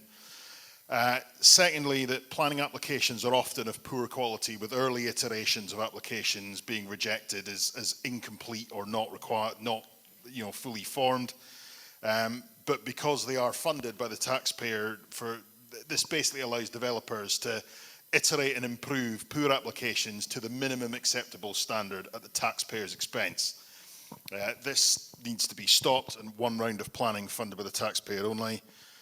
Further, I believe the common practice of applying for extensions to wind farms once an initial application is granted should be looked at with contempt and rejected out of hand.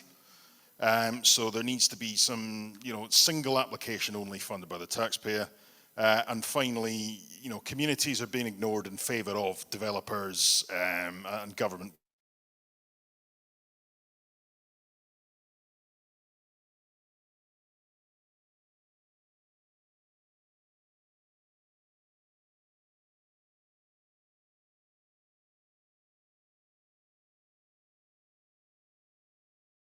To be constructed.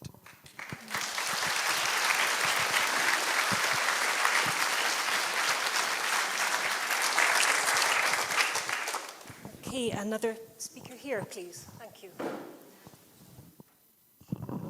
Hi, Ken Brown of Glengarry Community Council. Just what everybody else said.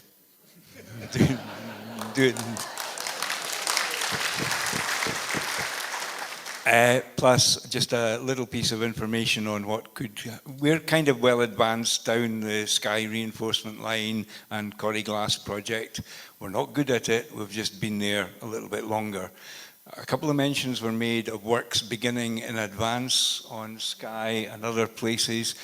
Yes, very much so. The promises that were made in the application for the Skye reinforcement line have now been made conditions of that consent. But the works that are going ahead are at variance with these promises and conditions. Now, how that happens is they are allowed as permitted developments in advance of the project, and the responsibility for that lies entirely with Highland Council. So our debates, we have a big debate against what's going on at ECU, UK and Scottish Government level, but we also have to look to our local councillors to stand up for what is going on as permitted development along the roads. We just have news. It's our great point. We've got UK's longest dead end. We actually think that's an advantage. It's going to close from July 7th until the end of February next year.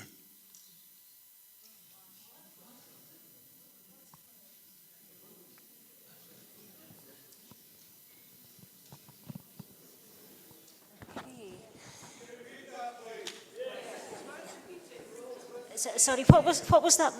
That you have the longest dead end? I don't think we quite caught that. We have the longest dead end road in the UK. And for this development, a little community at the end, there's only about a dozen people live there, Kinlochern.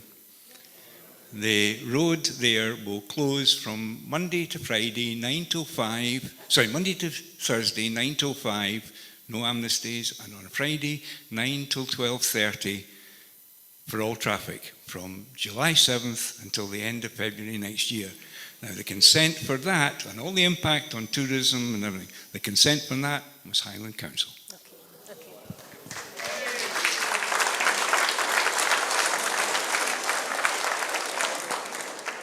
Okay, I see a hand up right at the back, please. Thank you. Thank you.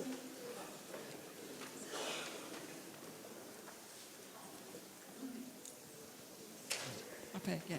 Hello, can everybody hear me? Yeah, I'm Lindsay Ward. I'm from Communities Before Power Companies. We started our group when SSEN dropped their bombshell in March 2023. What I was interested, was it Battery Bill who stood up and spoke? Hello, Battery Bill, yes. You were talking about what had been scoped out. Well, we found out that they've scoped out your human health. SSEN, for Fenelon, for Banniskirk, for the overhead lines, they've scoped out your human health. They've also scoped out electromagnetic fields, radio frequency interference, major accidents and disasters, air quality and climate. They don't want to address it in their environmental impact assessments and their planning applications. So that's been agreed with Highland Council and also the Scottish Government for the Section 37 and Section 36 applications. So what do we think about that? They're just not interested whether we get sick, whether we breathe in all their dust, all their diesel fumes, the electromagnetic fields, cancer clusters possibly. When we were looking at this, we also came across something called cesium-137. I don't know if anybody's ever heard of that. Yeah. We found it by a fluke, and what it was a fallout from Chernobyl. The Highlands were very badly impacted, the Highlands and Islands, and it's in the peat. It's still in the peat. It's just about 30 centimetres down. And yet SSEN and no wind farm developer has to check if they're digging it up. If they dig it up, it gets into our waterways and into the atmosphere. So we've asked SSEN about it, but they don't know anything about it. They haven't been asked to look for it. Why aren't we looking for it? Even if they don't find it, we know it's there. Before they start digging it up and we have private water supplies, why aren't they looking for it? It just seems to me that we're collateral damage. They don't care about the residents of the Highlands. They just want to get their big energy rolling on through.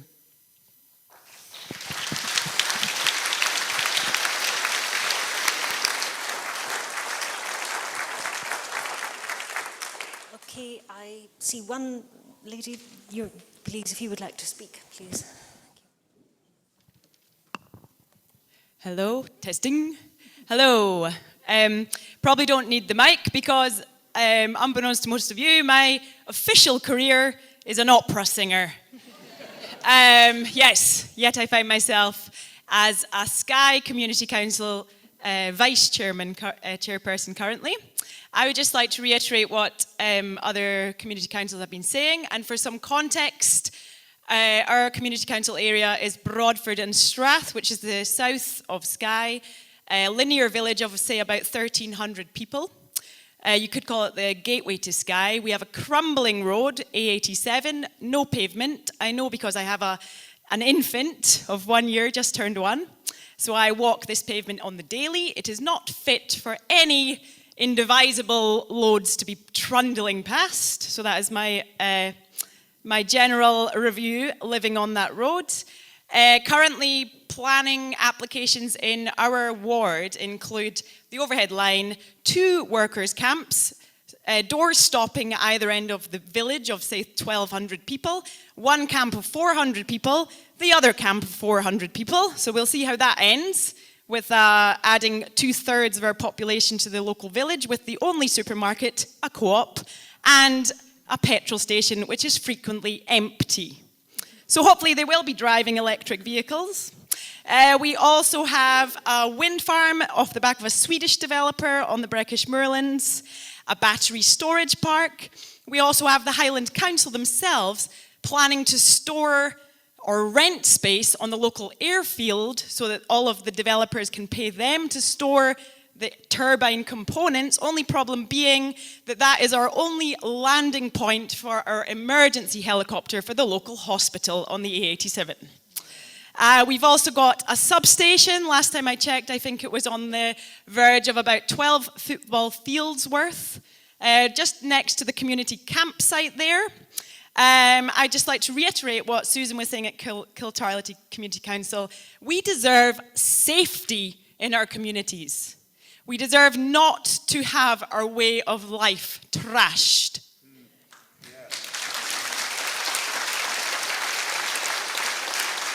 I'd like to say that we have had a huge impact on the mental health of all volunteers in various community organisations and community council.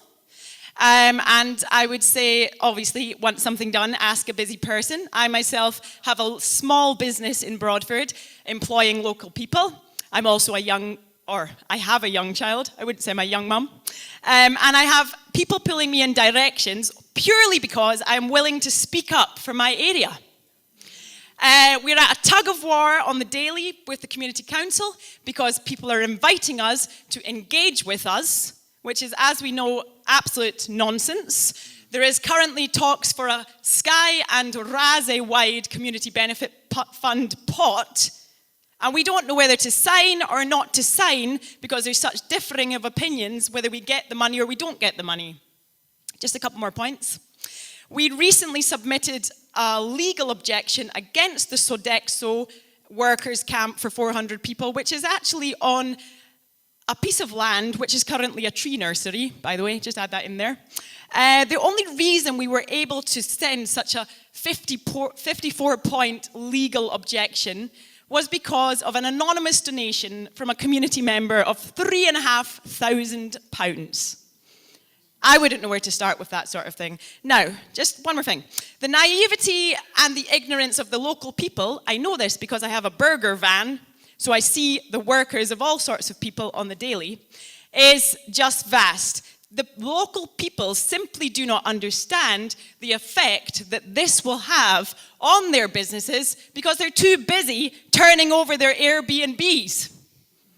Okay? So we need to raise our voices, and we need the local people to realize that when that A87 is clogged with a vehicle passing every 2 seconds, they won't have a job. They won't want to live here, and they will move away. So, with that in mind, I would say we definitely need a pause, and I'm happy to say that on behalf of Broadford and Strath Community Council. And I think, just to top it off, we should all organise a march down the road to Holyrood and give them a piece of our mind.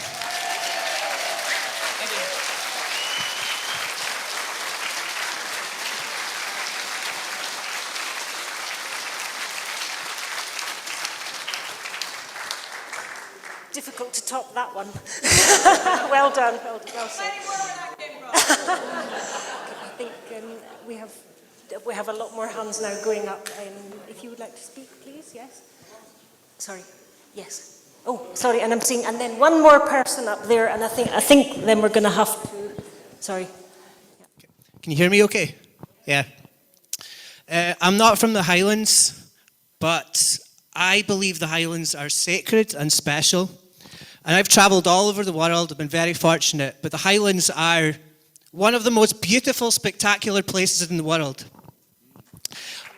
And Scotland created the modern world.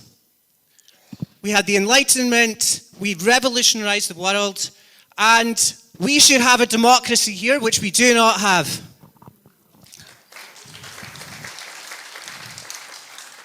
What we saw in Strathpethor and all over the country is local community councils, local areas being ignored for this net zero rush. As the gentleman pointed out there, the wind farms are, we have 2% or 1%, the UK, of all the world's carbon emissions. Scotland is about 0.3%, and nothing we do is really going to benefit the world in a massive way, and we're destructing our landscapes, we're destroying our landscapes in our country. The only way I think we're going to get a democracy is by doing something ourselves, starting our own party together, and the last Friday of every single month, we have a vote on the 10 most prevalent issues. You decide what is best for your country. So we're going to look at starting off a new political party, whether it's in time for the next election, we'll see. But you should be running the country. You're smarter than Ed Miliband. You know what is best for your area and your country, and so we need to start something up. So if you're interested, come up to me at the end. I'll just be standing over there. But thank you for organising this, Helen. Helen is an absolute superstar. I am so...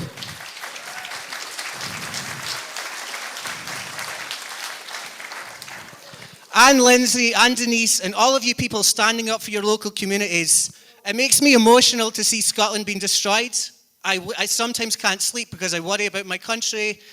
been destroyed in this rush for net zero, which makes absolutely no sense. So thank you, Helen. Thank you for this. And hopefully we can fight this together, and hopefully the Highlands can come out of this okay. But yeah, if you want to come up, I'll be there at the end if you want to come up. Okay, a lot of passion in the room.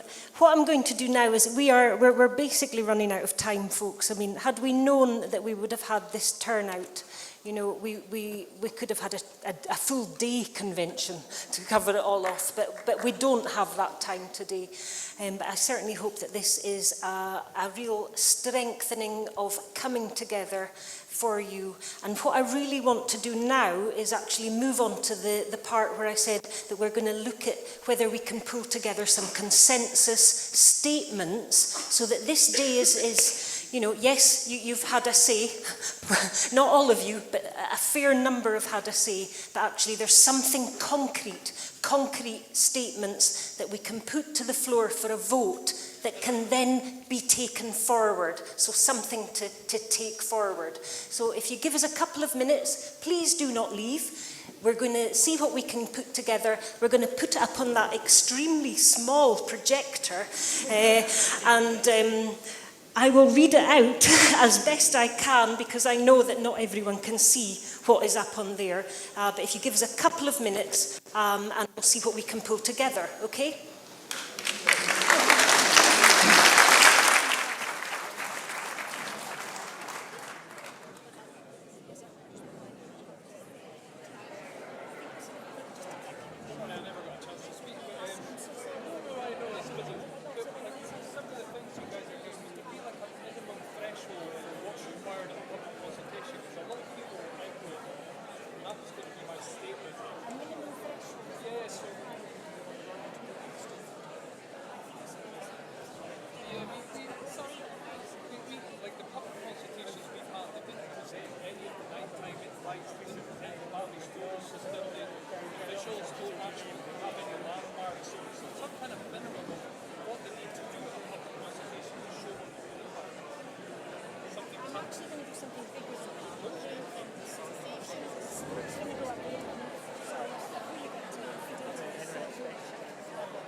Thank you, folks.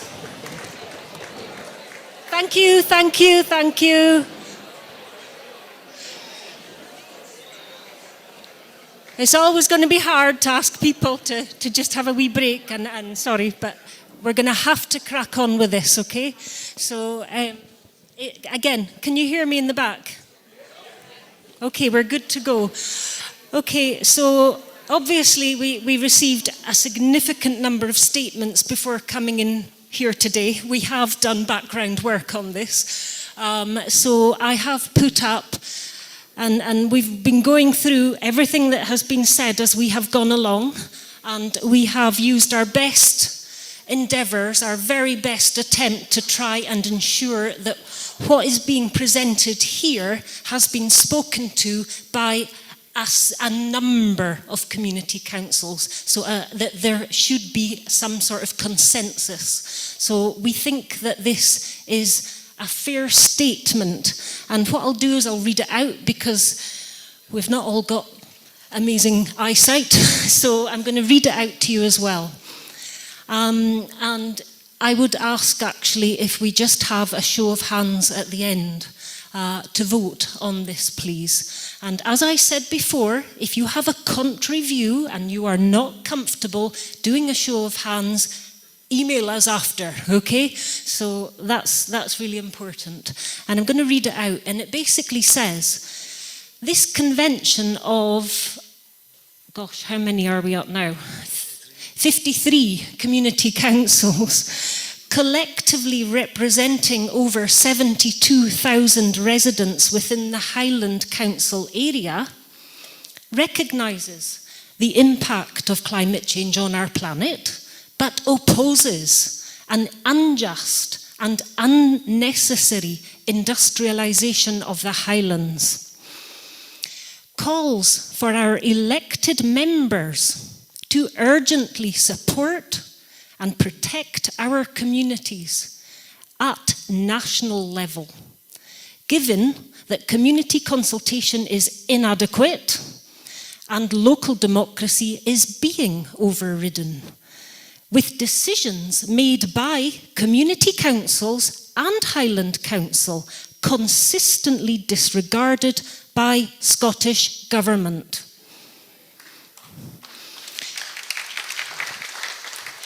Calls upon the Scottish Government to undertake a planning inquiry commission to address the whole cumulative impact of all major renewable energy infrastructure developments, including transmission, storage and generation, with all ancillary infrastructure, whatever that may be, on our communities and landscape, rather than the salami-sliced approach which has thus far been taken.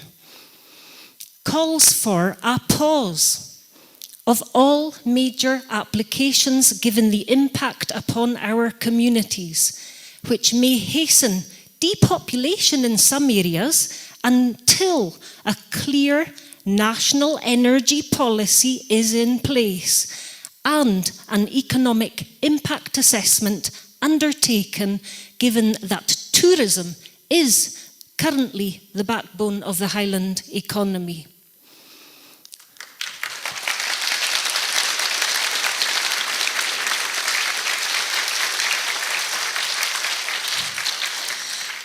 It might not be perfect. I am sure you all respectively have something else you would love to add to that, but that's what we've got, and I'm going to put that to a show of hands vote.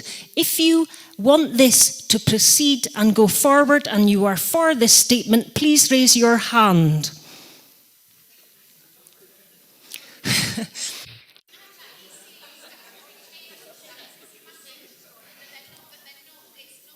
I think we have a fairly unanimous show of hands here.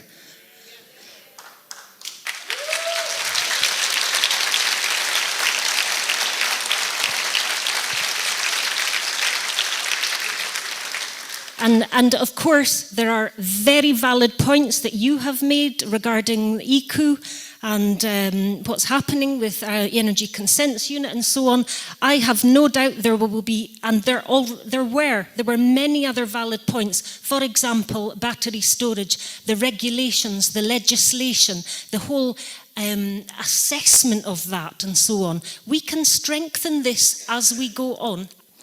We can add to it. You know, but this is something that we have from today that we can say to our elected members, our MSPs, take that to Scottish Government, take that to the UK Government and crack on.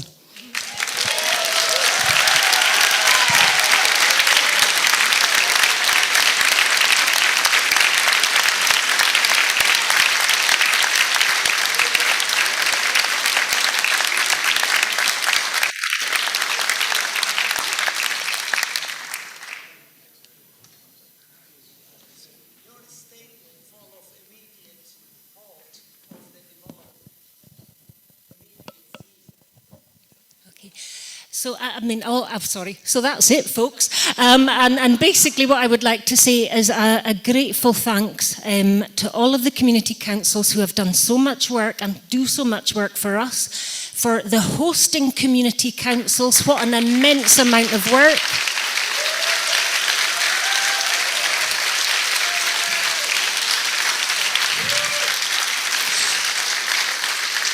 For Mr. Cameron Kemp, who is the chair of Kirkhill and Buncrew and who has grafted to get us here today.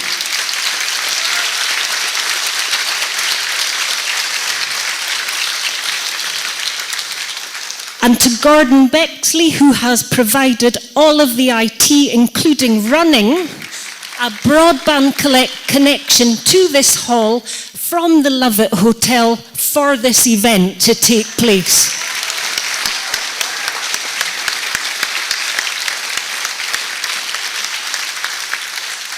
So please feel free to show your love also for the Lovett Hotel by going along there after and enjoying everything that there is for Beaulieu to have.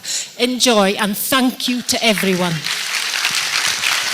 And thanks to Councillor Crawford for driving this on and making this happen. Thank you very much.